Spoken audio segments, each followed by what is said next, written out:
In today's lecture, we are going to deal with gun diode. Please note that the other name of gun diode is transferred electron device. It is called as transferred electron device. Very, very important diode. This diode can be also used as an oscillator. This is also used in our lab along with reflex klystron. In our lab, which is working at X band 8 to 12.4 gigahertz, either you can work in with a reflex klystron as a microwave oscillator, or gun diode can be used as an oscillator. Now let us see gun diode in detail.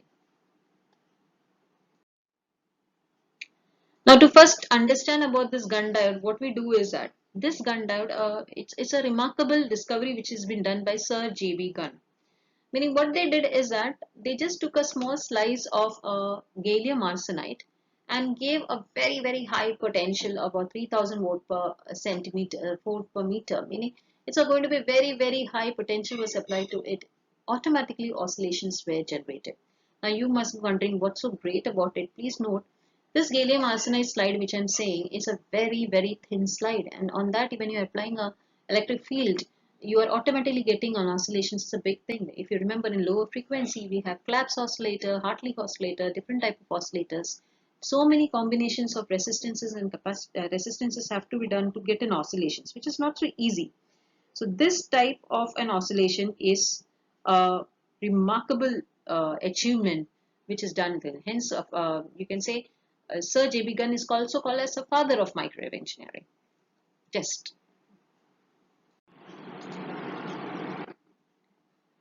yes, the same sentence written above some critical voltage corresponding to electric field. Please look at the electric field being written. It's so high. 2000 to 4000 volts per centimeter is applied to a very, very small specimen.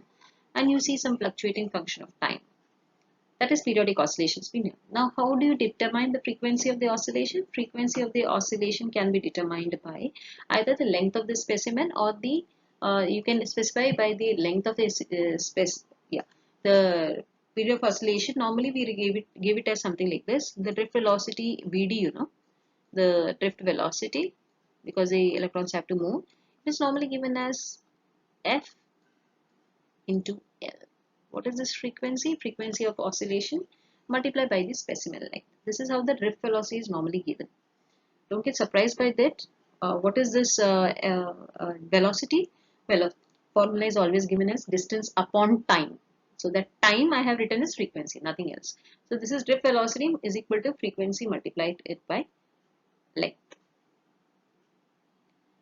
The carrier drift velocity is linearly increased from 0 to a maximum, and the electric field is varied from 0 to threshold value. Let us see the velocity. Let us see the variation of drift velocity with respect to field. You can see over here. Okay, this drift velocity means when the electrons are drifted. You can see when the electrons are moving from one place to another.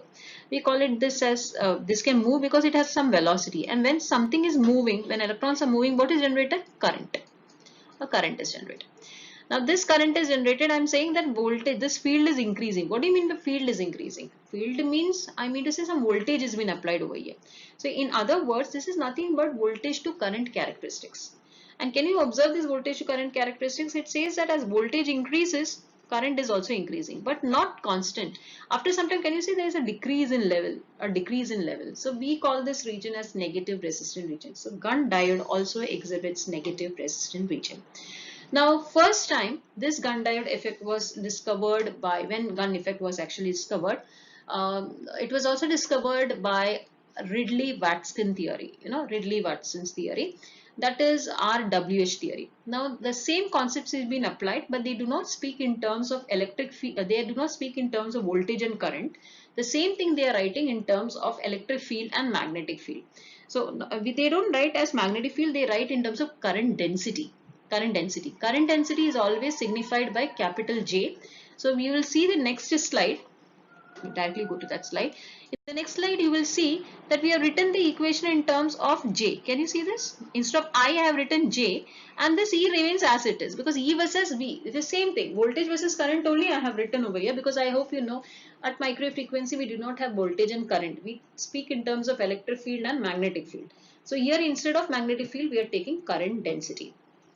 So what happened is You can see it is similar to your negative resistance drive. When voltage increases, current also increases. This is Ohm's law. And what happens as voltage is increasing, current is decreasing. Can you see? This is my negative resistance region. So they are saying that we can have this RWH theory on a voltage control mode or current control mode.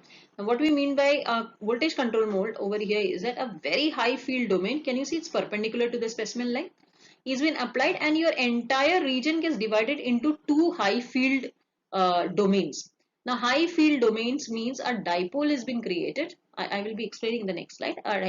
Just remember that we will be working on this mode. High field domain region, not on the high current filament. High current filament means the extra filament will be divided into two regions. Can you see? It is in a transverse way, not in a longitudinal way. Yes. It is the same theory which I explained along with the diagram concept. I told you it's a negative resistant region, but it is differential. Why is it differential, students? Because it is not I by V.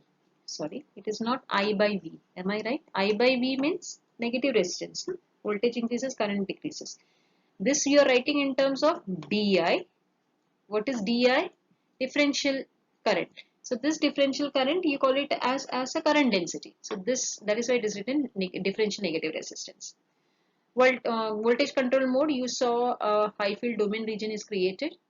Yes, there was a current filament in the you can say perpendicular, which divided into two voltage. So you have voltage high field domains are created, and over here you are creating a high current filament in the perpendicular to the current action. Two processes and normally work under voltage mode. Now let us understand what do you mean by high field domain. Very interesting concept this is. What happens is that you have the diode before you. Am I right? You have one diode, and what diode you are expecting? Somewhat like a PN junction diode. This diode will have a cathode and an anode. Just want to show in the diagram. This will have a cathode and a diode. Yes, minus sign and a plus sign. Now inside this minus and plus sign, whenever you are applying a potential, you expect the drift charges, meaning you expect some carriers to move from one place to another. But surprisingly, inside the gun diode, when you are applying very high potential of 2000 to 4000 volt per centimeter, it happens that the positive and the negative charges come together, but they do not combine to form an ion. We call them as a dipole. I'm talking about this thing. The negative and the positive charges come together, but they do not form an ion, plus and minus. They just come together and they form a dipole region. When they're forming a dipole region over here, can you see over here the type of it? What happens? It's like an instability. Your region becomes unstable. That part will be at very high potential. See, look over here. That part will be with very high potential, and neighboring will be always a lower potential. And what happens is this dipole will continuously start from the cathode, propagate throughout the length of the specimen, and gets dissipated at the anode. So from the cathode it will start, it will dissipate at the anode side. This is how a high field domain works, and I want to know where the domain exactly is there. I just have to connect the lets of a wire. I will come to know, depending upon the capacitance, I come to know where the dipole is moving. Please note that dipole will always propagate from the cathode to the anode, and this diode will always start from the cathode, will end at the anode, and this process will continuously moving on. Within the diode, the potential will be always high, and this high field domain, and in the neighboring process of this high field domain, the region will be of always low field values. See, this has been written over here. Same thing has been written. Electric field increases, electron velocity decreases, and negative resistance. I hope you know this, because current is decreasing when drift velocity is decreasing. Why is it happening? It is because of a process called as two-valley model, which will be explained in the next lecture. And when you are applying a voltage, a domain will be created. It will absorb more voltage, yes, and the current will decrease. Meaning this is why your negative resistance region is creating. The domain will not disappear until it is not reaching the anode. So it is continuously propagating from cathode to anode. Formation of new domain can be prevented by decreasing the voltage slightly below the threshold. Means if you do not want this domain to be created, you will not provide it with a potential of such a high value of 2000 to 4000 volt per centimeter. Such a high value you should not give it. How is the domain's length? Domain's length is always inversely proportional to the doping. This is the observation. Yes, let us understand the let us understand the two valley model theory of gun diode in next lecture.